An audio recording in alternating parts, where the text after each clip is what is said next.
Welcome, everybody. Here we go. Happy Friday. It's Matt Connarton Unleashed, and we are live from the studios of WMNH 95.3 FM on this glorious, well, it did snow earlier, but now it's nice and sunny out. This glorious Friday afternoon. We are live from WMNH 95.3 FM in downtown Manchester, as well as Comcast 97 in Manchester, streaming at WMNHradio.org, and of course on the Facebook, on the Matt Connarton Unleashed Facebook page. Texas Mike is here as well at the news desk. Yes, how are you, sir? Doing great. Great. And we have joining us via phone, Tom, is that you? Hello, Granite State. Yes, Tom Myers. How are you, my friend? I don't think that you and I have ever actually spoken other than online. I don't think so, no. I think we've known of each other from my many appearances on the old IPNM. But no, I believe this is our first time actually speaking in person. I know we've communicated over Messenger. Yes. No, this is my first time actually speaking. Well, it's great to talk with you, of course. Now, you have something very exciting to discuss. You've got this brand new, we should start there, I think, because this is a big day. Your new podcast drops today. That's what the young people say now, as I'm sure you're aware, Tom. They say drops. It drops today. That's the. I'm not aware of what young people are doing anymore. Maybe if you asked me 10 years ago, well, I would, but not so much. Well, you know, Tom, we try to keep the language, we try to keep the lingo very young and hip on this show because because that's a key demographic. So I want the listeners to think I'm a hep cat and not some jive turkey. You understand what I'm saying? As much as you can get away with on FM radio in the 2020s. Right, exactly. Our friend Texas Mike here, he's a young, what are you, 26? Yes, I am. He's a very young man, so he helps me with a lot of the lingo. But yeah, so your new He's your ambassador to your possible future and possible sponsorships. Yes, I am. And to the youth of America. It's quite wonderful. But yeah, so you've got the new podcast, and I love the title, by the way, Tom Myers versus the Rest of the World. I love that. Tell us about it. What's it all about? It's modeled on sort of the late night comedy shows and also on like Sunday morning panel discussion shows because, you know, it's a comedy podcast, but, you know, I discuss news and, current events, anything else going on. Also just weird videos I happen to find online. I go ahead and share those. I don't know if you took a preview of the episode that's going out tonight, but that's a wide variety of topics is discussed on tonight's show, mainly surrounding some little medical bug that's going on. I don't know if you heard of it. It's called coronavirus 19, also known as SARS-2. That's been kind of hitting the streets a bit. Texas Mike, is that how I'm supposed to say that? Texas Mike? Hitting the streets, is that correct, Texas Mike? Yes, sure, why not? Hitting the streets, that's right, yes.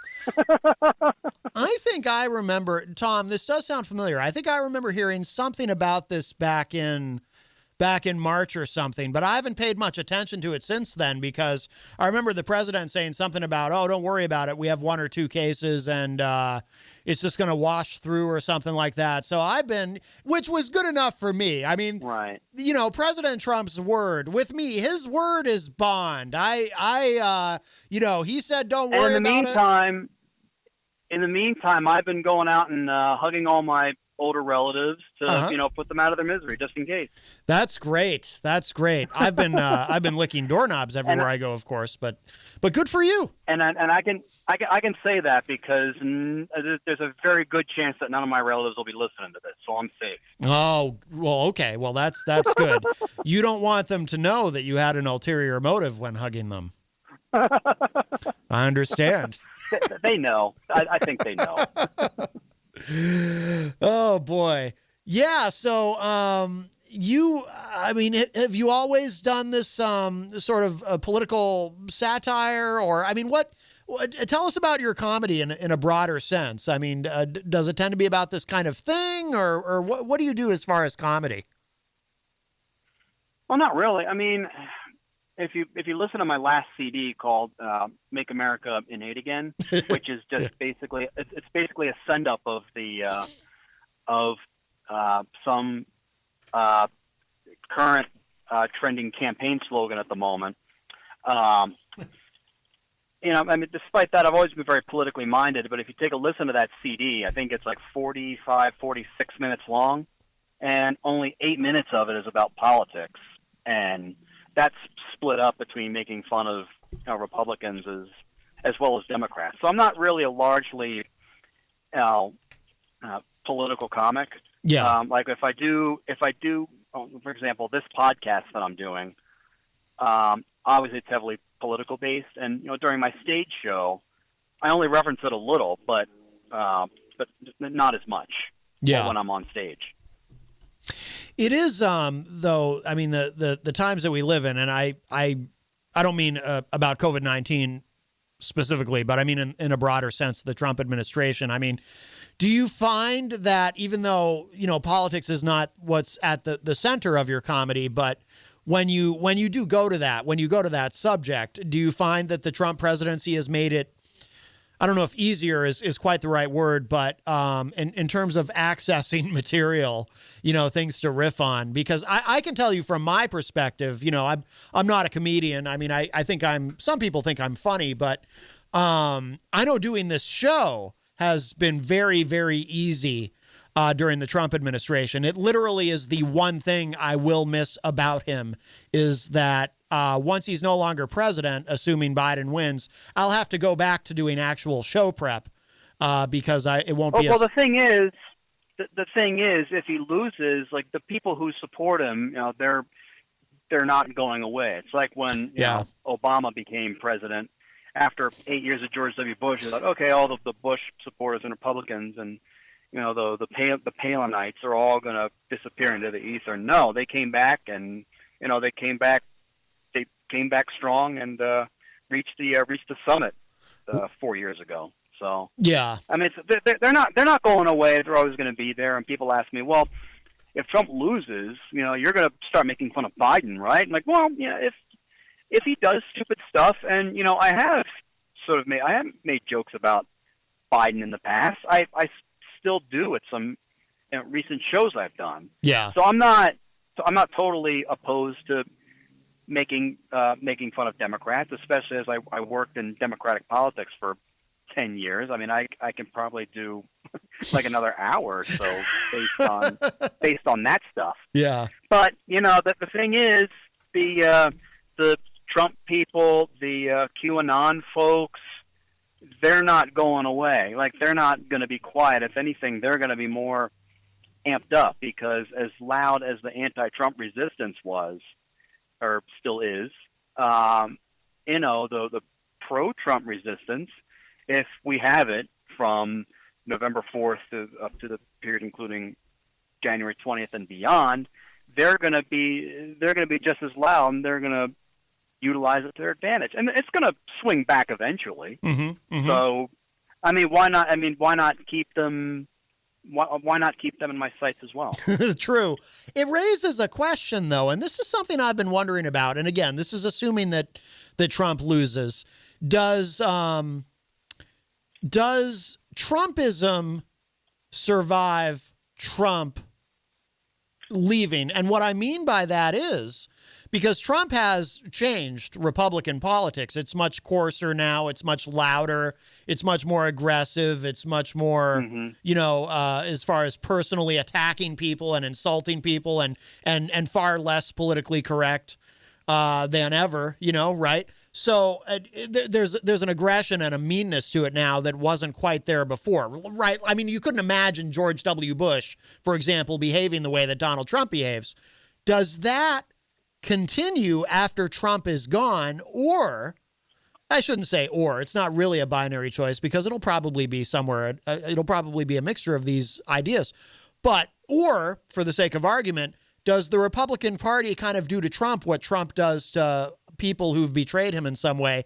In other words, do people like Mitch McConnell kind of act like, oh yeah, Trump, I sort of remember him. I think he used to get coffee for me, but yeah, I didn't really know the guy that well. And then the party just kind of goes on and maybe reverts back to being some sort of polite and civil, and or maybe even evolves into something new. But does Trump get left behind, or does Trumpism continue after Trump is gone? He used to put bills on my desk. In fact, some of them are still there, I think. I don't know. I haven't really looked at them. I haven't really read them. Well, you see, I don't know. The only thing I can think about is, if let's say Trump loses, then I'm pretty sure like Donald Trump Jr. is willing to take up his mantle. And the thing is, if he decides to run for president, obviously he's younger. Maybe he has more of an appeal to get out to a certain sect of voters. Yeah, but it may be advantageous because they won't have to throw out all their Trump flags and Trump signs. They can just keep them because it's like a dynasty. It's like if it's like the Kennedy family, but their racism isn't secret. Yes. I have to say, for legal reasons, I don't know that the Kennedys have ever said anything racist. Right. To the best of my knowledge. Right, yes. It's always good to include such a disclaimer with that type of statement.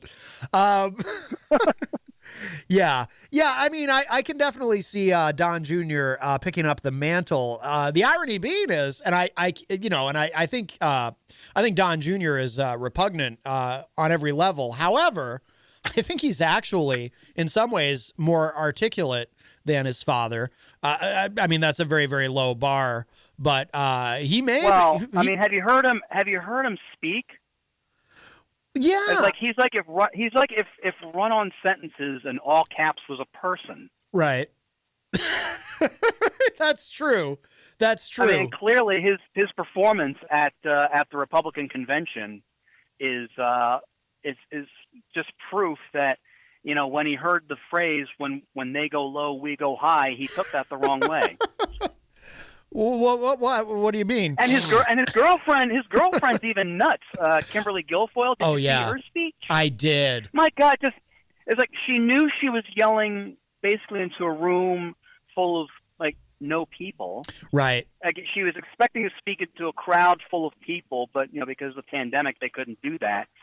So basically just one desperate woman yelling into an empty room is basically, the Trump campaign's outreach in a nutshell. Yeah, she did deliver she delivered the speech exactly how she would if she was speaking to a stadium, opening for the Rolling Stones or something, with the volume with which she was screaming. It was very, very strange.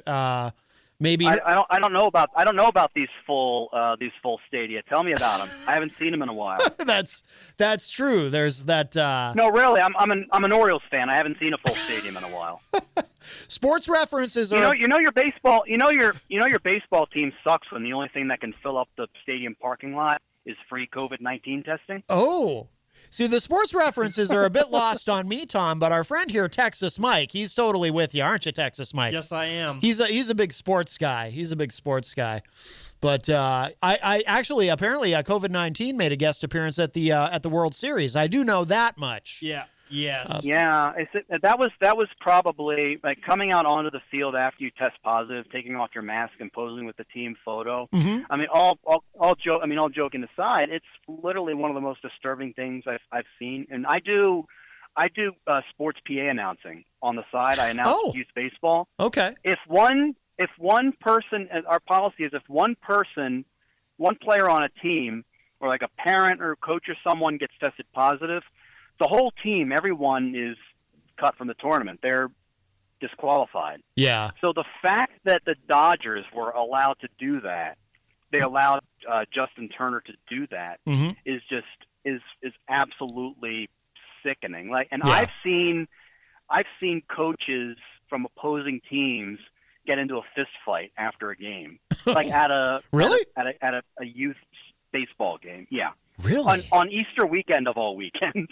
Wow. Yeah. Sometimes sports does that. Sometimes, like, I'm not lying about this. I've been in a fight at a sports game for HCI. Really? Yes. Wow. Yeah. Yeah. This was probably 3 or 4 years ago up at Southern Maine Community College, and we were playing them in the conference championship game. We lost, and they had a couple pricks on their team. Yeah. And it right after the buzzer, it went. Wow. Well, they should have known better. You don't mess with Texas Mike. I wasn't known as Texas. I wasn't known as Texas Mike back then, but Right. Wow. I'm pissing myself right now listening to him speak. Yes. Well, aren't we all? Aren't I'm going to have a lot to. Well, of course, we always clean the studio here anyway, but. but we always, and now we're stuck with COVID and its effects, and Kimberly Guilfoyle yelling into an empty room. She must be an absolute nightmare for everybody in a bar if she's doing karaoke. Oh my She God. could take the most. Yeah. She could take the most innocent song probably, and just make it terrifying. She can make the Carpenters sound absolutely dreadful, like just like me. They long to be close to you. You're right. And the sad part is she could probably make that sound better than I just did. She totally is that person, though. You're right. Yeah, that's why I avoid karaoke. Hey, can you tell us about your? You said you worked in Democratic politics for a decade. Yeah, I was the chair of my local chapter's Young Democrats. I was also a member of the Democratic Party in my county, and my last campaign that I helped was for a winning U.S. Senate candidate. So once I figured that was pretty much the pinnacle of my political activities. Wow. So I thought, okay, that's a good note to end it on. No, that makes sense. Interestingly enough, I live in the Baltimore area, but I live in sort of in a suburban county, and I turned in my absentee vote. I walked it into my local board of elections office mid-September, and apparently I was the first person to turn my vote in. Oh wow! In that county, yeah. There's like the woman literally did not like. They said, "Oh, you have your absentee ballot application." Like, no, this is my actual ballot, and I threw her into a tizzy because like I was the first one to turn it in, and of course, they want to encourage everybody to vote, so. They went ahead and everybody stood up and applauded as soon as I turned my ballot. It's like, yay, somebody voted. And, yeah. And interestingly enough, that was an applause that was louder than any I received at any open mic I did since the pandemic. Yeah. Wow. Well, that's impressive. That's impressive. I mean, yeah. But you see, here's the thing. I mean, I miss voting in person. I like voting not because I care about any of the candidates or any of the issues, but I like that it's the one day of the year I can go to my local high school and not look like a creep. Right? Exactly. It's right because. But I sort of like the idea of absentee voting now. Yeah. Because if I would go early vote, and you'd see candidates standing outside with signs wanting to hand you literature, and now I like that I don't have anybody handing me the pamphlet of some dickwad that I don't want to vote for. Right. I love that. Right. Yeah, absolutely. I love it. That's true. That's true. Yeah. Are there a lot of, I would assume in your area now, there's a lot of absentee voting going on, right? I mean, it sounds like all over even in Texas, I guess they've already gotten in more absentee ballots than they did the entirety of people voting in 2016. Yeah. It's incredible. I mean, they're breaking records, and of course, even when they say, "Oh, higher turnout tends to favor Democrats," I mean that's not necessarily true. I mean, all you had to do was look at, say something like 1972 when everybody, 18-year-olds could vote. So they thought, oh, it's going to be good for the Democrats. And then, Richard Nixon won every single state but, Massachusetts. Yeah. But, typically nowadays, I will give the Republicans a lot of credit. They know how to make a message so that everybody can understand it. And their supporters come out and vote. Yeah. They always vote, which is why there's such a push for turnout, and why the turnout tends to get suppressed because the Republicans want to stay in power. Yeah. And instead of courting the new voters and saying, hey, here's what we've got to offer you, they're just alienating them by saying, no, you can't vote. And then if enough of them sort of ride over them, then they won't be in power anymore. To me, if I was in Republican politics, God help me, it would just make a whole lot more sense to just court new voters. Right. Like if any Republicans are listening, just try and be a little more open-minded. Just because they don't look like you or don't think like you. I mean, because especially especially because a good chunk of voters don't identify with a party. Mm-hmm. Yeah. So you can those are easily persuadable voters. Right. Yeah. People don't realize that. It doesn't get talked about much. And I understand why the mainstream media doesn't necessarily want to talk about it. But last I looked, 41%, which is huge. 41% of the national electorate in this country are undeclared independent voters. It's they're tired of the two-party back and forth. Mm-hmm. They're like me. I mean, I consider myself fairly left-leaning, but I tend to vote Democrat because that's my that's my only option. Yeah. I mean, you have the Democrats, which are considered largely liberal, and then you have the Republicans, which are largely conservative.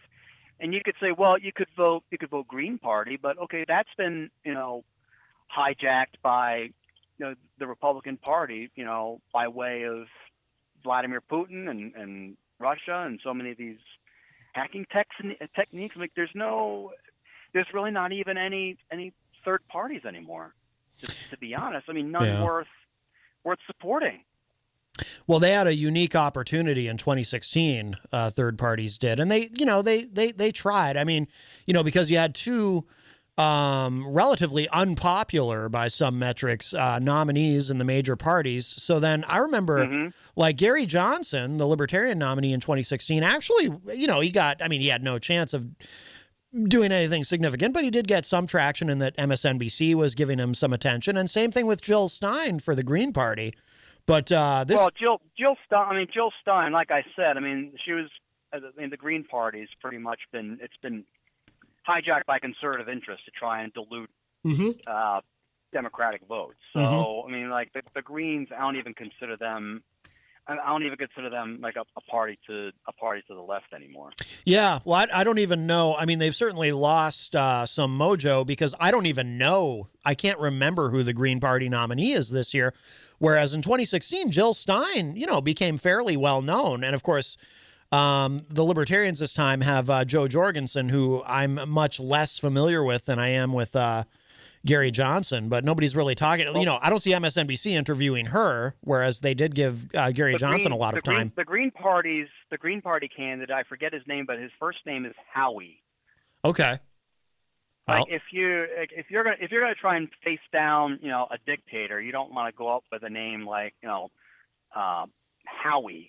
Like, Howie is the kid who tries to sell you like $5 candy bars, so he and his baseball team can go play in a regional tournament. He's not, right.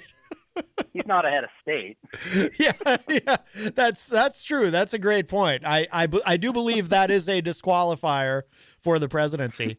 I think it's it's actually constitutionally, I think, right? You have to be 35 and you can't have a name that ends in an IE, if I'm not mistaken, to be eligible. And of course, you have to be naturalized or a natural citizen. But well, listen, Tom, I know time is short. This has been wonderful. We have to do this more often. Yeah. And Absolutely, yeah. yeah, and everyone check out the podcast. It'll be streaming tonight. It's actually going to debut on IPM Nation tonight at 9 p.m. And we'll make sure IPM 2. Yes. And I also want to give a shout out to a couple of my fellow panelists. Yeah, please. Jeff Heisen and Abby Mello, both comics in the DC Baltimore area, both very funny. I want to thank them for joining me. Look for them on their social media. If you're in the Baltimore area, I believe Abby's doing a show tonight somewhere in the Baltimore area. If you're listening, and look out for Jeff Heisen as well. They're both absolutely hilarious comics. And tonight, because we're talking about COVID, I'm interviewing Tara Haley. Okay. She's a science writer. She's written for Forbes magazine. She's written for the New York Times. So we're kicking some butt on this first episode. Yeah, that's and that will drop tonight at 9 p.m. as the kids say, and we'll be and we also have an election night special coming out. So we got a 1-2 punch. Absolutely. Well, maybe on election day, we not to put you on the spot, but if you have a time on election day, maybe we can have you call back in then to remind people. I'm a touring road comic handicapped by a pandemic. I've got time. You've got time. Understood. All right. Tom Myers from the new with the new podcast, Tom Myers versus the Rest of the World. Thank you so much, my friend. This has been wonderful, and yeah. let's do this often. This has been great. Definitely. All Thanks, thanks, Matt. Thanks, Texas Mike. Yep. Nice to meet you, Tom, and I hope to see you. I hope to see you doing some comedy soon. Yes, absolutely. I tell you what, I did in January. I was up in Boston.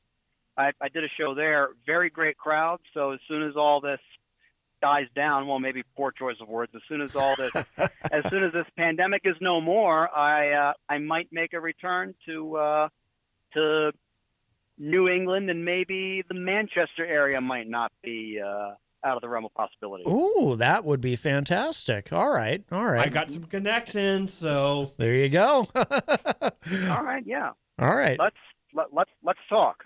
Absolutely. All right, Tom. Thank you so much, my friend. Be safe. Yeah, likewise. Thank you. All right, man. Take care. All right. That was comedian and satirist Tom Myers, and his new show, Tom Myers versus the Rest of the World, will be debuting tonight online, and the podcast will be available on demand after it airs live. We will share out. Actually, I'll drop a link into the Facebook live chat right now, too, for where people can hear that. Whoops, that's not right. Need to learn to type, but of course, and we'll share that out later as well. It's a big day too. Tonight right here on WMNH at 8 p.m. is Retro Spectrum Radio with Paulie C. So I've got a long day today, but I love it. I love being here anyway. So that'll be tonight at 8 o'clock. Retro Spectrum Radio with Paulie C, or as we call him on this show, Paul Cormier. Texas Mike, I like to refer to people by their correct names. Yes, exactly. And as the only person who says his last name correctly, I like to call him Paul Cormier. So that will be tonight live right here on WMNH 95.3 FM. And, of course, streaming at WMNHradio.org. And it will be on the Retro Spectrum Radio Facebook page. If you haven't given that a like yet, please do so. So Paul will be here in the captain's seat, and I'll probably be at the news desk, and Dan Randlett will be here as well, and really looking forward to that. And tonight will be a Halloween theme. It is Halloween Eve. Right? Yeah. Today's the 30th. Yeah, I had to stop and think there for my mind has been on the election, so yes. So lots of exciting things. My mind is on the election too, since I'll be at the polls on Tuesday. Yes. Yep. Are you excited? Yes, I am. Very good. It's gonna be a long day, but it's my civic duty. Yes, it is. Yes, well, we're glad. I voted absentee. I was very happy to, and I did mail it. I chose, rather than going down to City Hall and dropping it off, I said, I want to support the United States Postal Service because I have faith and trust that they will make sure that my ballot is delivered. So there you go. Also, too, lots of things going on at the Hop Knot. It is Halloween week. The Hop Knot, of course, in the Brady Sullivan Plaza at 1000 Elm Street, right across the street from us. And lots of cool things going on there. But the best part is, of course, the food and beverage. You can enjoy a delicious gourmet pretzel there. You can have some craft beer. They have an assortment of wines. Everything there is very safe, and I want to stress that. The staff is masked at all times. That's been a big subject on the show lately. And of course, the tables are nice and spread out, and they do everything very clean and very safely there. So please visit the Hop Knot in the Brady Sullivan Plaza at 1000 Elm Street. I'll be going there tonight with Debbie to see Halloween Town. Oh, very nice. Yes, they're showing movies there. So tonight is Halloween Town? Yes. And Debbie is who again? My love interest. Your love interest, yes. Ooh, boy. Texas Mike, look at you. Yes. Has she seen your, have you shown her your championship belt from when you were an AWA tag team champion with Blackjack Mulligan back in the late 1970s? I don't know where that is. So. It's probably somewhere in storage, maybe. Yes. I understand. Let's see. We should, catch up with everybody in the Facebook live chat. Oh, actually, before we do that, I'll give the numbers. If you'd like to join the conversation today, 603-250-6007, 603-250-6007. You can also send a text to 617-917-4476. You can tweet me at Matt Connarton or send an email to matt@mattconnerton.com. And, of course, you can always interact and opine in the Facebook live chat. But the best thing to do, give us a call, 603-250-6007. Also, a programming note, well, a couple of them, actually, regarding next week. So Monday, of course, Monday's on the show. We typically have our Monday discussions about race and social justice issues. That will be ongoing, but I think probably for Monday of next week, we'll kind of just revert to the standard format of the show because it will be election eve. So we might just, I'm sure we'll be consumed in last minute talk of the election because it'll be the day before the election. So, but then, so if we don't do that, I mean, we'll see how it shakes out and we'll see who wants to come in on Monday. But I'm sure the following Monday we'll get right back to that. On Wednesday of next week, by the way, right before this show, I will be guest hosting for John Hopwood on his television program, Ward 13. So that will be live at 3 p.m. on Wednesday next week. And I think I'm your guest. You'll be there with me? I think I'm your guest, and then I'll be on Norm's show. Oh, very nice. Very nice. Well, it'll be nice to have you on television with me. Just please don't hit me with a steel chair. Will not. Okay, very good. So Texas Mike will be there as well. So that'll be Wednesday of next week. It's supposed to be an hour show. I told John, I said, I can do 40 minutes. So have a video or something ready for afterward because I have to be here at for 4 p.m. So, but looking forward to doing that. I haven't done the television and it's probably been, it's been like 7 or 8 months at least since I've been on actual TV. So, and I'll make sure to share out the link for where you can watch that online. And, it'll be the day after the election. So there will be lots and lots and lots and lots of stuff to talk about. Although we may not yet know the winner at that point. Yeah. And in fact, I don't think we will. I was thinking about it earlier. I've always looked forward to election night. It's very, very exciting for a political junkie like me, and it's only every 4 years that we get a presidential election. And it's always fun to watch, which media outlets or back in the old days, in the old world when, we don't have cable in my home. We cut the cord, we just watch things by streaming. Nothing against cable. I'm very happy. Those of you who are currently watching this program on cable on Channel 97 here in Manchester. But I used to love back when I had cable on election night, I would sit there with the remote in my hand and I would just flip back to the different networks, CNN and Fox and MSNBC and whoever else, and just see like who was calling which states for which candidates, and very, very exciting. Now it's, more, just looking at these different websites and whatnot, or watching CNN, because you can stream that obviously. And, and seeing who's calling which states for which candidate. But it's going to be weird this year. It's going to be very different because of all the mail-in voting. There's just, I don't think we're going to know. And, and we talked about this last night. By the way, thank you again to Ben Dion and Daryl Dion for having me on the weekly Dion last night.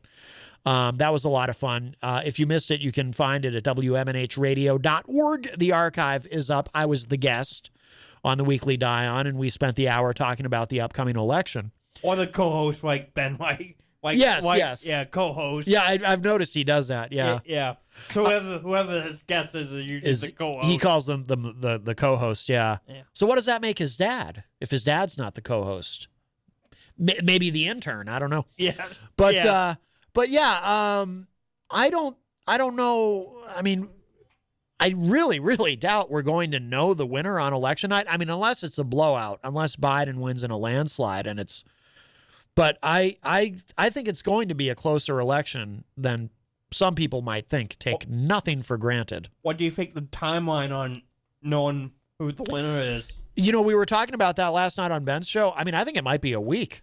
And I think Ben agreed with me I think Daryl agreed with me. Ben, I think, said it would be more like, I forget what he said, but less than a week. He didn't think it would be a week, but I think it actually could be a week. But my fear is, Trump is going to declare victory no matter what on election night, and thus, setting up the narrative. Well, he's already set up the narrative that he'll win, and then whatever happens after that is the Democrats trying to steal it. And like I've been saying, I'm genuinely concerned about for the first time in my lifetime, there might be actual violence. I mean, you've always got all these, people who think they're Rambo who talk about, there's going to be a revolution and I'm going to take my gun and, but I'm actually legitimately, after what happened in Michigan, I'm legitimately worried about that this time around. I know locally there'll be more police presence, both in uniform and just plainclothes officers at the polls. So that makes me feel safe when I'll be working the polls all day. Oh yeah. Oh, absolutely. Yeah. No, I'm glad about that. We'll catch up with everybody in the Facebook live chat here. There it goes. Sorry, a little issue with my browser. Looks like Brian Mackey, first one in today, all the way from Idaho. Brian's a top fan and, of course, host of the No More Excuses podcast. Tony D is in the Facebook live chat. Hello, Tony. Tony's a top fan. Jenny joins us in the Facebook live chat. We've got some more folks in there, but someone is calling. We'll grab this call. Hi, welcome to Matt Connarton Unleashed. Who's this? Yeah, Tony D, man. What's up, guys? What's up, Texas Mike?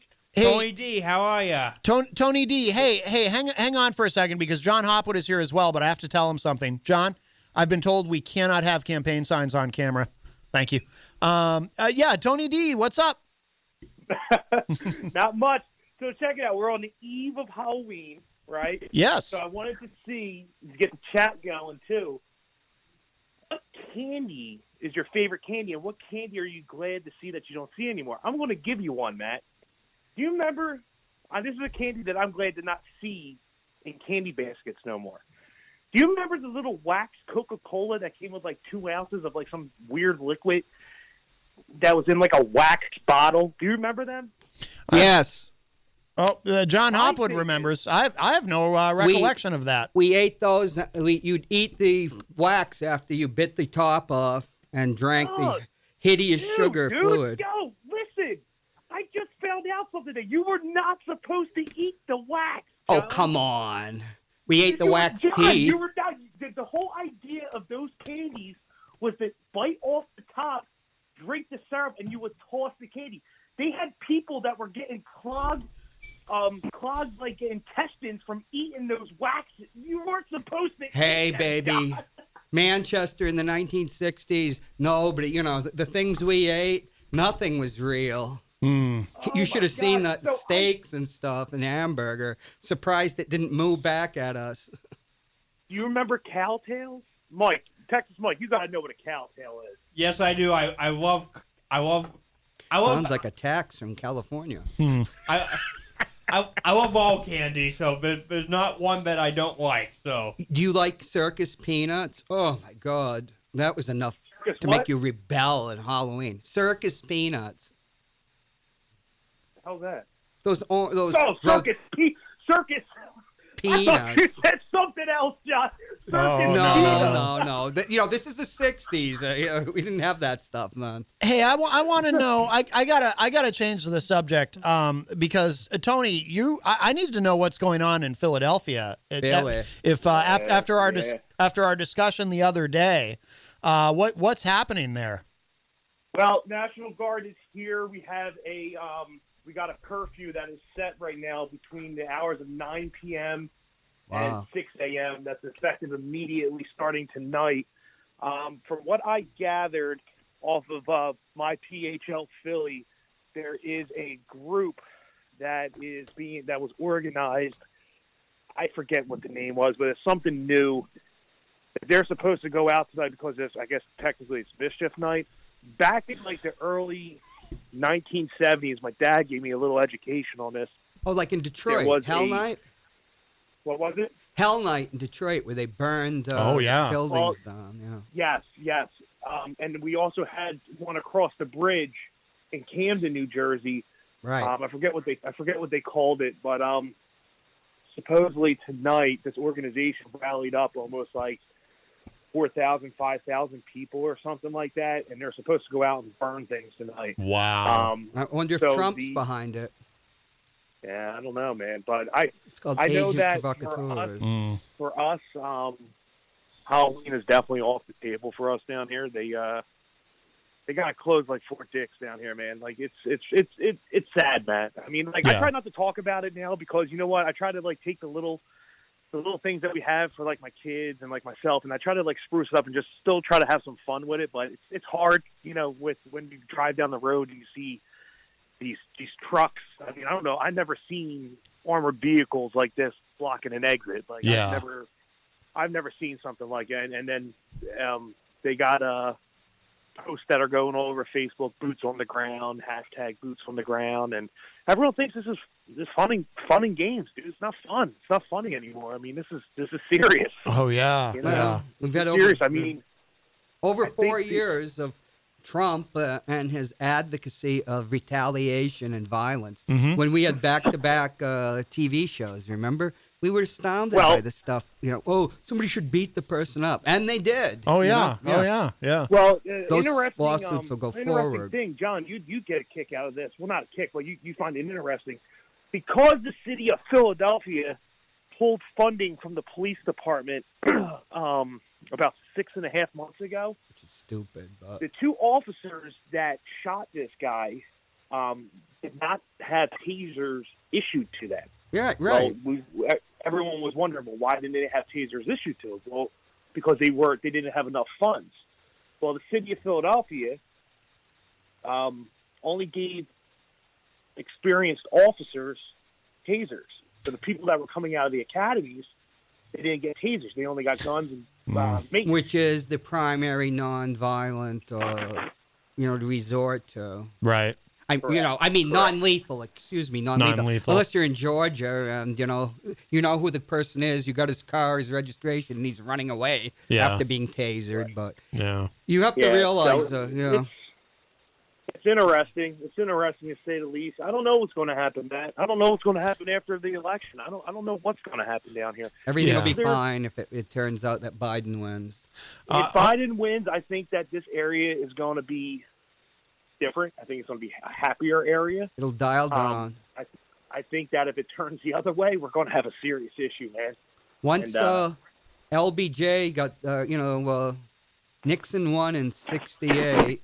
and it was everybody thought that was going to be a close election. And Humphrey, because of the war and because of riots, the riots in the inner cities, he was way back after that convention, which I watched as an 8-year-old, with police violence against Dan Rather, of all people. I always thought that I saw that, and now with the internet, that was Dan Rather, where he gets slugged by a Chicago cop. Yep. And Humphrey started coming back, but it was too late. But it really stopped after that, because the anger that was being acted out from 65 through 68. Wow. Well, I'm worried about the period between, assuming Biden wins, I'm worried about the period between Biden winning and Biden being inaugurated when Trump is declaring victory. That's the issue. Our don't know what's Constitution. going to happen in those 2 months. Right. 2 months? It's 3 months. It's almost 3 Or months. 3 months. 3 months. Is But you it? don't know No, No, it's 2 it's months. 2. 60. It'll seem like 2 Little years. Little but over 2. Right, Yeah. that's right, a It's little about, over 2. about 2.5. 2.5 months, 2.5 right. months. Because it used to be 6. well, I was saying it last night on Ben's show on the Weekly Die-On. I'm, for the first time in my lifetime, I'm genuinely very worried about there being I actual heard you say violence. that. And you said that. You could hear it in your voice. Yeah. The military already rebuffed him earlier this year that they would not follow any orders. They considered No, any I'm not talking about that, John. invocation No, John. I'm talking about all the Trump supporters who are going on Facebook. And you know what? I'm a lot more worried about it now that we know that there were these militia a-holes in Michigan who wanted to And look what happened. kidnap and torture Gretchen Whitmer. And Matt, you made a really great point last night on that show. You said, you don't want to serve your country, but you'd rather serve in the militia to go against your own country. There's Right. a problem. Right. That is a problem, because these militia groups that are out here, I mean, I've never seen. I mean, I've heard of militia groups, but I didn't know that there were so many until this guy became president. He helped really get revive it. I had a friend who was in the FBI who that was part of his portfolio. And I don't really want to talk about that. The stuff I could tell you if we're off the air, because let's just say even in the 90s after Oklahoma, they weren't that big a threat. Yeah. But that's because you didn't have an insane person as president egging them on, Our Constitution doesn't work. It didn't remove this person that's clearly unfit for office. And now we got another 2.5 months where this person will do everything he can to destroy this country. This is a person. Well, I'm part of a Facebook group called Riding with Biden PA. And one thing that I've been noticing with the people that are in there, and it's interesting, is that a lot of Republicans are posting in there that, they're not changing their party, but they're changing their vote for Biden this election. Oh, yeah. And people were saying, that's good. Doesn't mean that in another 4 years that I'm not going back to Republican. Right. Exactly. For this election, Exactly. I'm voting him out. So I'm just curious to they put up a couple of figures the other night on the TV on some of the national news, and you're looking at some of the maps, and you're looking at some of these swing states that could easily flip. And Dion said. Not Dion. Is that where you were on last night? Mm-hmm. He is one of the Dion Quints. He said last night that he could see Florida flipping, or was it Texas? Texas. Texas flip. Texas, Florida, Georgia. I could see that. That'll be amazing. That'll be amazing if Biden wins Texas, and it is possible. But you'll see incredible feats of voter suppression. Yeah. In 2000, they fished out ballots from the African American districts from the Bay of is it the Bay of Biscayne in Miami, or is that I don't really know Miami as well as other parts of Florida, which I haven't been to in 44 years, but that's just par for the course. But it goes back to the first contested election, 1800. Well, the thing is, in Texas, they've already counted, not like counted as in counted the votes, but they've already counted more mail-in ballots have already come in Texas than the total number of people who voted in Texas in 2016. Right. Yeah, right. That's amazing. And these ballots are like 2/3 or more Democrats. Yeah. Because you have New Jersey is up 30% from what it already was in 2016. As of yesterday, they were up 30% more than what the whole total was in 2016. So it's very interesting. He loses, let's talk about that. Huh? When he loses, he's lost everything. Mm-hmm. He's lost everything. Because you have to understand, when a president has a chance to win another term, people will be afraid of him, or people have to deal with that. Once he's off, once it's over, it's over. Let me hit you with this. Biden wins. When does the legality come towards Trump? Because you know there's going to be legality that's going to come out of nowhere. He's not elected. He's not elected till the Electoral College. Well, you and I don't vote. When I used to go, I went to with my mother in '68. I don't think that's or what 72. Tony meant. But the thing is, we don't vote. There's no legality until the Electoral College votes, and then it's reported to the Congress. I don't think that's what Tony was asking. Tony, were you asking about when does the legal trouble for Trump begin? Yeah, that's what I mean. How long after Biden wins, and then he's they're all the day immediately. He's noontime. As soon as he's right. I've been predicting all along that the moment he's no longer president, that's when the state of New York's attorney general's office will indict him and go after his family go after the family. Yep. Remember, he laid out the law to Mueller. Who, if anybody really knows Mueller, nobody can understand why people, particularly liberals or Democrats, this guy was going to be their risen Christ. But he said, you're not going to touch my family, and he drew the line with Deutsche Bank, too. Yeah. So, and he didn't go across that line. I'm just interested, because I think I'm with you on that, Matt. I really think that it's the day after that this is all said and done. Democracy will come back to life. Yeah, he's out. I think the hammer comes down. I think these places that he owes debt, everything's going to come out in they're saying a tsunami of blue for this election, but I think a tsunami of trouble is coming his way the second he's out. Oh, absolutely. Which he brought on himself. I'm going to sit back and I'm going to eat my salad and I'm going to watch it. I'm going to knock myself out and just go to sleep. Yeah. I have to be in Vermont the next morning. I tell you, this is why I don't like New York. But anyway. Oh,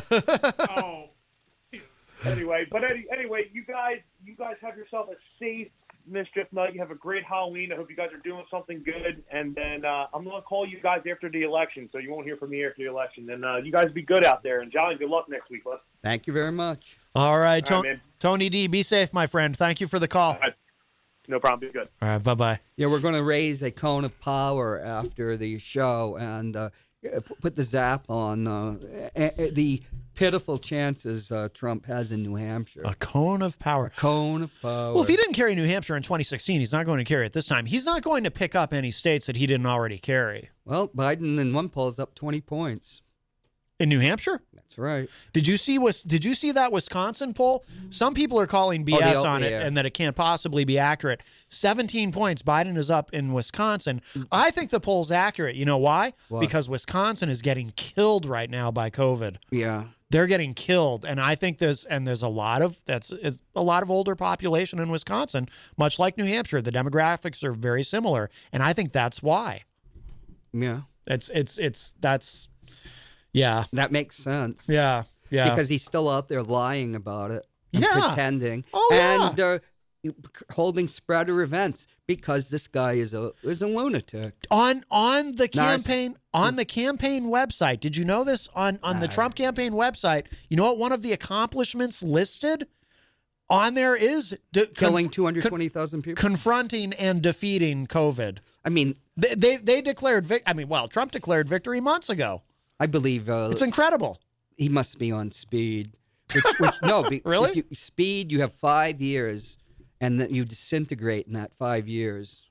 Lou Reed almost was done in on it by it, and Hitler was on speed because they have his records, and you can see from 38 by 43, he's a complete madman. I mean, he was crazy to begin with, but any competence he had was gone. Well, there's been a consistent rumor about Sudafed and Adderall. Rumors. I'm not saying that, but the energy he had in 2016 was all out of proportion to his age. And, And look at the erratic behavior. Mm-hmm. I would think if you put the gun to my head and it had the bullet in the chamber, and is he on it or not? I'd say he is on a substance. He's a substance abuser. Hey, you got to guess right, and that's the one. Yeah, it's kind of like, they don't kill you when you make a mistake in military intelligence, but they'll destroy your career. So Right. You better get it right. Well, we need to take a break. It's coming up on the top of the hour. I need to refill my water, and then we will come back and chat some more. Texas Mike is here, and John Hopwood is here, but we do have a call. Let's grab this call first. We'll see who this is. Hi, welcome to Matt Connarton Unleashed. Who's this? Hey, hello, Matt. This is Stacy Lawton calling. Stacy Lawton, how are you?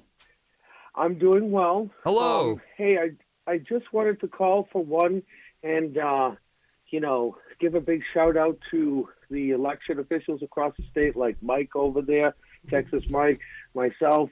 This election is going to be tough. Yeah. In Nashville, we have 14-hour days. We're going to open the polls at 6 a.m. We're going to close at 8 p.m. And because I'm an election official, we have to stay after, and we're going to stay. Yeah. We're expecting that we're probably not going to get out of the polling location until after midnight, but basic results, for like state races, county stuff, we're thinking those are going to be, readily available, but we definitely, like Matt's been saying, we're not probably going to know for a hot minute as to the presidency. But I also wanted to, before I say what I really want to say, I want to wish, I don't know, I'll see John on your show Monday or not, but I do want to wish him the best in his county commissioner race. Thank you. Good luck to you, too. Thank you very much. And anyone else that's running in the state, whether Republican or Democrat, shout out to everyone, because it's not easy when you want to sit there, you want to serve your community. And we're putting our necks out on the line. We're putting our history, our records, our whole being before the voters. So, big shout out to anybody that wants to serve their community.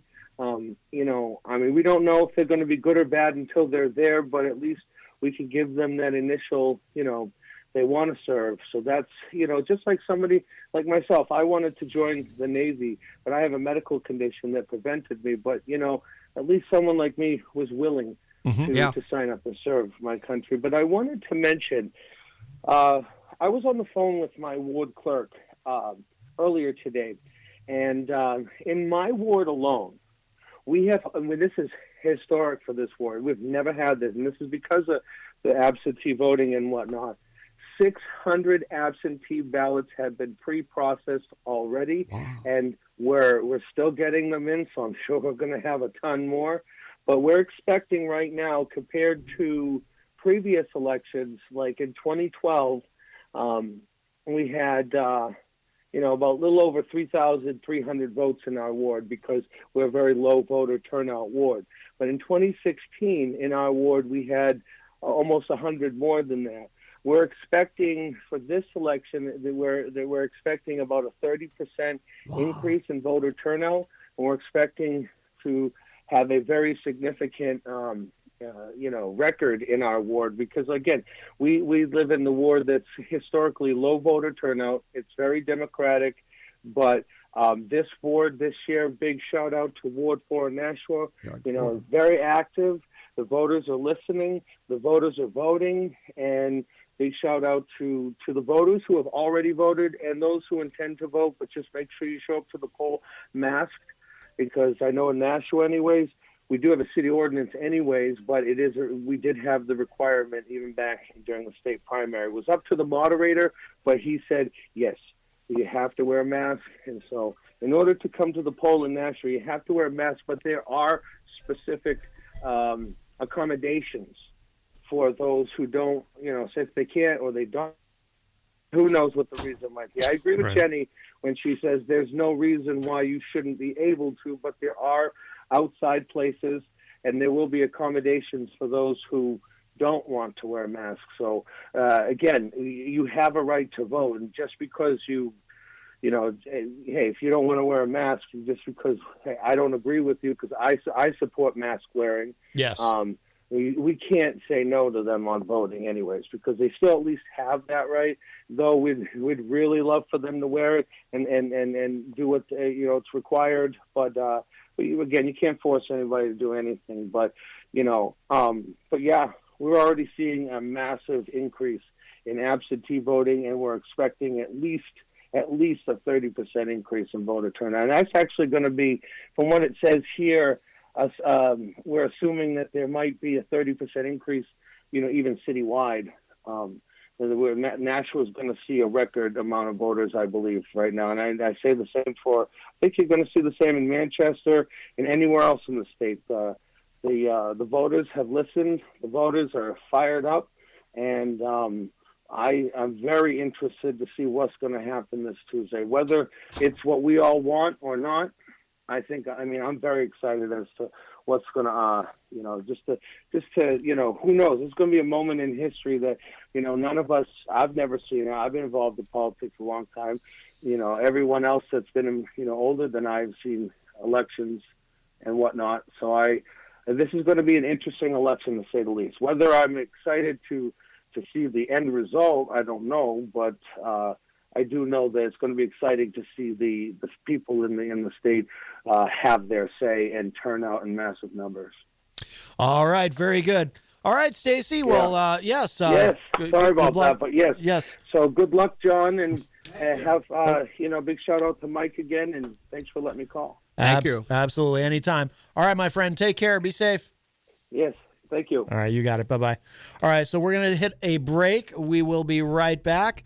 Texas Mike is here. John Hopwood is here. This is Matt Connarton Unleashed. We are live from the studios of WMNH. Don't go anywhere. We'll be right back.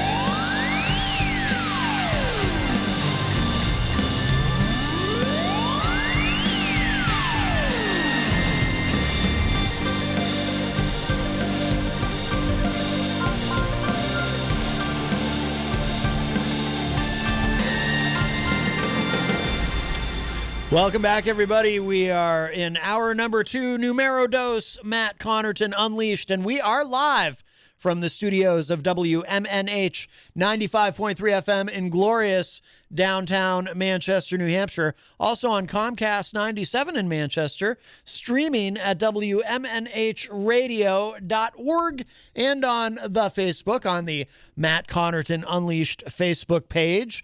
It is, of course, Friday, October 30th, 2020, Halloween Eve. Texas Mike is here at the news desk. Yes, I am. And John Hopwood is on the couch. Hello. And if you'd like to get in with a call, do it soon because it is Friday. So Fridays we wrap up a little bit early because Granite State of Mind is live at 6 p.m. And, of course, Rob Azevedo needs time to set up because he has live musicians come in to play, and we need time to clean up because we are in the COVID era. But that'll be coming up at 6 p.m. And then at 8 p.m. tonight, the WMNH FM radio premiere of Retro Spectrum Radio. Retro Spectrum Radio. Yes, Retro Spectrum Radio with Paulie C., or as our listeners know him, Paul Cormier. Or Cormier, as we used to know. No, that's the wrong way to say it. It's actually pronounced Cormier. Well, he told me. Once he became a star. Yes. Yeah. Mm-hmm. Used to be Ronald Reagan, but Nancy hadn't pronounced it Reagan because Reagan was too Irish. Right. And Irish weren't exactly at the top of white privilege in those days. Yes. But that'll be coming up at 8 p.m., and I will be here for that. I am Paul's co-host on that show. And I am. And our friend Dan Randlett will be here as well. Are you going to be that every week? Yes. Ooh. Yes, I'm his co-host on all the previous episodes of the show, but this will be the first time the show is here from the studios of WMNH, and it will be, appropriately enough, a Halloween theme. So we look forward to that. But like I said, we do wrap up a little early on this show on Friday, so if you want to get in with a call, do so soon. 603-250-6007, 603-250-6007. You can also tweet me at Matt Connarton, send an email email to matt@mattconnerton.com, or you can tweet me. No, I'm sorry. You can text me, rather, at 617-917-4476. And, of course, you can opine and interact in the Facebook live chat. But the best thing to do is to call us at 603-250-6007. And we'll say hello to everybody in the Facebook live chat. Stacy, first one in for the second hour, who called a few minutes ago. She's a top fan from Nashua. Texas Mike, of course, is in the Facebook live chat, as well as here at the news desk, as well as Brian Mackey, who is a top fan all the way from Idaho and host of the No More Excuses podcast. Miriam Banish, who is a top fan, is in there. Tony D, of course, from Philadelphia, who is a top fan and host of the Tony D Show. He is also in the Facebook live chat. We talked with Tony a few minutes ago. Jeez, yeah. Boy. Philadelphia. Well, the news... Pretty intense there. Well, I hope we get to the news soon. What do you mean? Have you reading, like The Hill, which is more conservative? They have an article about, Donald Trump suffer how Herbert Hoover did in 1932 when FDR wiped him out. Yes. And Biden 6 points up in North Carolina. In the Senate race, the Democrats up 10 points. And the Democratic governor, is up 19 points over the Republican. Wow. This is North Carolina, my stepmother's state, which was part of the not quite Alabama, not the deep South. But it was the South. Yeah. It is deep South. It was more than Virginia. Jenny is in the Facebook live chat, by the way. She says, "What am I, chopped liver?" But I don't see you in there until you say something. You're right, because South Carolina was far worse because they had Terry Sanford as a governor. And he was a moderate and no racist. Oh. And he later became a senator. But because he wasn't a racist, the people said that he was probably gay. Oh. This is the level of discourse in the 60s. And, of course, there are people that still indulge in such ignorance. Yes. But, when you're starting to read The Hill, which skews more conservative, and their writing is epitaph. Right. It's really something. South Carolina, it'll be interesting to see if we were talking about that's the deep too South. on Ben's show that Lindsey Graham might actually lose to Jamie Harrison. Thank God. And I hope Chucklehead in Kentucky too. Mr. Bagman himself, Mitch McConnell. Yes. Yeah, Lindsey Graham looks like he's actually panicking about South Carolina. He probably assumed that was a safe seat. Wouldn't you? That is the deep South. Right. Yeah. That was the that's the center of the Confederacy of the Dixiecrats. But times have changed. Yes. Even he's a Republican, but they have an African American senator, which would have been unthinkable, even 10 years ago. Mm-hmm. Yeah. Absolutely. Yeah. So big blue wave most likely coming, and you're going to ride that wave right into office there, John Claude Hopwood. Well, I would appreciate that if it did happen. Yes. By the way, thank you again to Tom Myers for calling in the first hour. If you missed it, please go back and check that out. His new podcast drops tonight. Tom Myers versus the rest of the world. Ooh. Yes, we'll be sharing that out. So, did he get the idea from the title from Donald Trump? What do you mean? Donald Trump against the rest of the world. There's a podcast called Donald Trump versus the rest of the world? No, but Donald Trump is against the rest of the world. I disagree. He's very chummy with North Korea and with Russia. And who else? Saudi Arabia, I guess. He's got some. You got win some this friends. one, Mr. Connarton. Thank you. Yes, thank you. Happens every now and then. Yes, if there's a dictator out there, I think Trump is probably their buddies. Yes, indeed. Well, the big theory about Russia is that why he's so nice to Putin is those Russian oligarchs put a bunch of money into Deutsche Bank. And then Trump would withdraw the money from Deutsche Bank, and that's how he managed to get those loans. That's how they'd launder the money through Deutsche Bank. Well, the money was laundered, and to be frank, banks launder money. Mm-hmm. London banks launder the money for the Nigerian dictators, and the French banks did it when Mobutu was the dictator.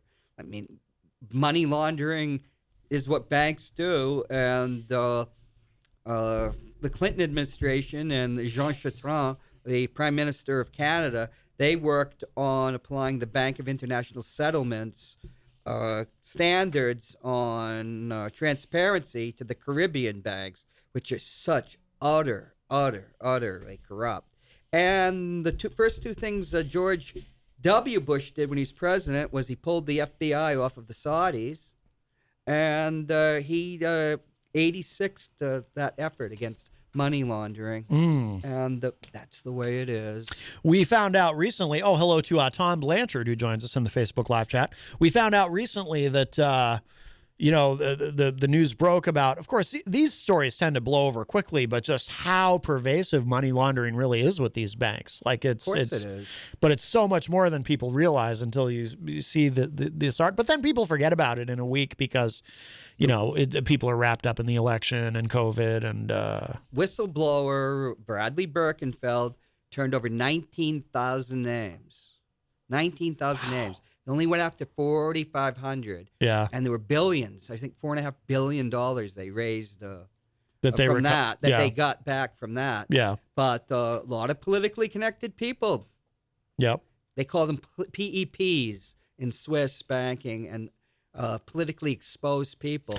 They were not the revealed. One of them was if you read the New York press, including the Daily News and the Post, one of them allegedly was Rudy Giuliani, whose ex-wife was waiting for the report. Oh, yes. Because she suspected very strongly that he had money, and she was expecting it from her, because she would have been cheated out of her property. Was that in the not Panama Papers? What was it? It was in the Panama Papers. We did that with Papers. Dave Colapinto. Okay, right. Yeah. And, But those stories blow over so quickly. Why do you think that is? Do you think it's because it's just kind of hard for people to even grasp? It seems like anything related to financial crime. Have you noticed this? Any stories related to financial crime sexy. have a way of just blowing over. They don't even make movies about financial crimes. Yeah. When you do even a good movie like, what was it, The Informer, about the guy who was the whistleblower of the R.J. Reynolds, and how 60 Minutes screwed him, and they had a great performance by, is it Russell Crowe? The Insider. The Insider. Yeah, he got nominated for his first Oscar nomination. And Pacino plays Mike Wallace, right? No, Christopher Plummer plays him. Oh, right. And he knew Mike Wallace well, and Mike was pissed at him. No, isn't it Pacino? No, Pacino is the producer at 60 Minutes, he's the producer. Okay. Who got fired eventually. Okay. But the point is when you're dealing, and I've said this, it's nothing new, when you're dealing with CBS, which has been consumed by some conglomerate, the directors of that company have a fiduciary responsibility to their stockholders to maximize their profit, and they're not going to destroy, and they have a portfolio of stocks, right, including R.J. Reynolds. They're not going to allow it to be destroyed. Yeah. That's part of corporate media. But, people have ideas about media that, not quite true. Mm-hmm. Just remember the newspapers were developed in England out of the coffee shops that actually where democracy came out of that, where people, the members of the bourgeoisie, as it developed, were making deals in the coffee shops, which become exchanges, commodity exchanges, stock exchanges. And they were just advertising circulars, and they started putting news in them. And that's where the newspaper comes from. Advertising, and advertisers dictate what happens. Now, the United States is the only country in the OECD, in this, the industrialized world. What's OECD? The organization, what is it? The Organization of Economic Development. I can't remember the C exactly right now. But, when you don't write about this stuff anymore, sometimes you forget this stuff. Because OECD, that's the top economies, like the top 30 economies. We're the only one that allows bovine somatropin, which is Monsanto. It's their it's used to boost the production of milk in cows. Yeah. And in the United States, it's allowed, whereas in every other country, Japan, in the EU, and that it is known as a carcinogen and is banned. And in 2000 or 2001, I remember writing about this. The Canadian FDA, which Canadians always pride themselves on being better than the USA, and that they're less corrupt and everything. There was a big scandal there that the Canadian FDA had allowed itself to be bribed by Monsanto to hide the research that showed it was a carcinogen. So here is, if you read the Toronto Press, which I do all the time because my father, who was a stock investor in the 70s, said, read the Toronto dailies. 80% of the Canadian economy is with the U.S. They'll report about the U.S. and our stock market, which Bay Street, which is theirs, is tied into. But they won't do it with the American bias and sentimentality or whatever it is. So you can get a more accurate read on it. And so this big scandal is happening. And in the United States, something that's known as a carcinogen, it just goes through. And I think I've told you many times, in August 2001, they busted the number 2 Al-Qaeda operative, the RCMP, the Royal Canadian Mounted Police, which are like their FBI, their version of our CIA. And as we found out later, CIA helped them too. And the 3 Toronto dailies said there's going to be a major terrorist strike in North America before the end of the year. So when 9/11 came, I already knew about it. It didn't shock me. Yeah. And, well, it's shocking in the sense that it happened, but it was already being predicted.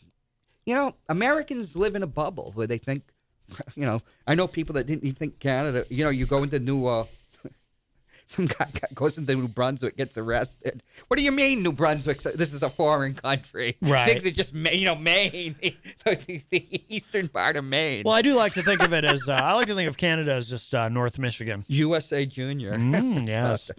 In some ways, that part of Ontario, Michigan, they're just so, they were always so intertwined. Right. That, because people would just move over that border for jobs and stuff. Oh, sure. there. Yeah. A little more complicated now. Well, of course, now they don't even want us there. Yeah. We bring the COVID. And we do. Yes. So why am I mentioned it earlier. I did give it a plug. Why am I guest hosting your show next week? Where will you be? Portland, Maine, visiting somebody that's going to be, going medical care. Oh, I want to go to see him with a friend of mine. He's from he was in California, and a lot of people have moved to New England. Yeah. And his wife is from New England. Okay.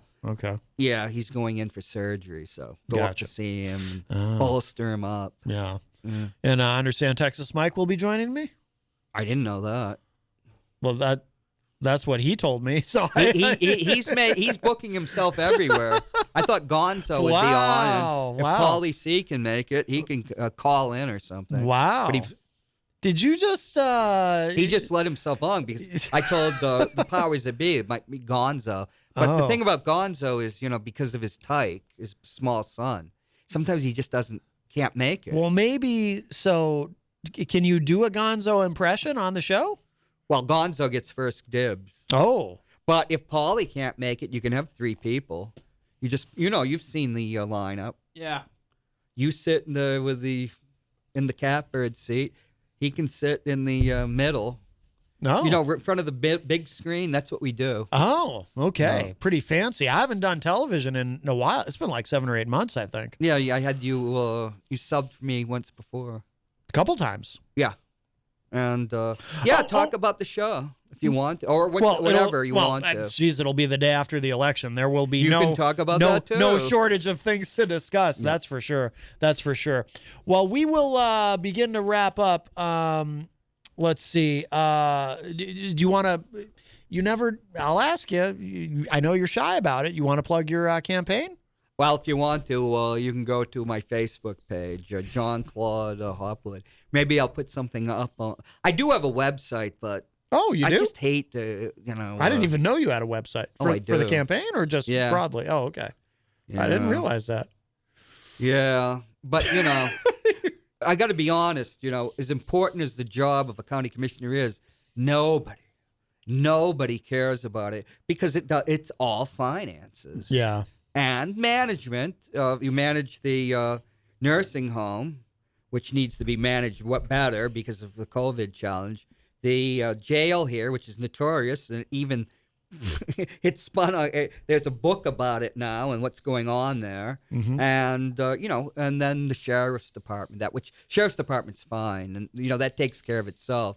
But $118 million budget. But when you run for state rep, and a state rep there's 400. If there was an unelected dog catcher, they'd be more important. Yeah. than all but like 8 on each side of the aisle, and they get like 40 or 50. Every organization in the world sends them something to fill out. No. I got one from the anti-abortion crowd, which has nothing to do with, well, I guess in a way, because I will be negotiating contracts. Yeah. Like I said, the one thing I want to do is put several things, whistleblower provision in the contracts, because that's a way to get around the problems caused by what we'll just say generally is the qualified immunity.